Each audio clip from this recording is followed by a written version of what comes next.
ଜୀବନରେ ସବୁବେଳେ ସବୁକିଛି ସଠିକ ସମୟରେ ହେବା ଦରକାର। କାରଣ ଯେତେବେଳେ ପ୍ରବଳ ପବନ ବୋହି ସାରିବା ପରେ ସିଏ ଯେତେବେଳେ କ୍ଷମା ମାଗିବାକୁ ଆସେ ସେତେବେଳେ ଗଛର ସବୁ ପତ୍ର ଝଡ଼ି ସାରିଥାଏ। ଆମ ଜୀବନରେ ବି ଠିକ ସେମିତି ଘଟେ।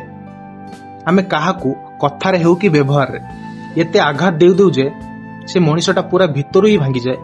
ଆଉ ଯେତେବେଳେ ଆମ ନିଜକୁ ଆମର ଭୁଲ ଅନୁଭବ ହୁଏ ସେତେବେଳେ ଆମେ ଯାଇ ତାକୁ କ୍ଷମତା ମାଗୁ, କିନ୍ତୁ ସେତେବେଳକୁ ସେହି ସମ୍ପର୍କର ବିଶ୍ୱାସ ଆଉ ସ୍ନେହ ସବୁ ଝଡ଼ି ସାରିଥାଏ।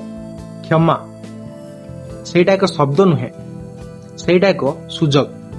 ଯଦି ସେହି ସୁଯୋଗ ଠିକ ସମୟରେ ନ ମିଳେ ତେବେ ତମର ପଶ୍ଚାତାପର ଲୁହ ବି କେବେ ବି କାମରେ ଆସିବନି।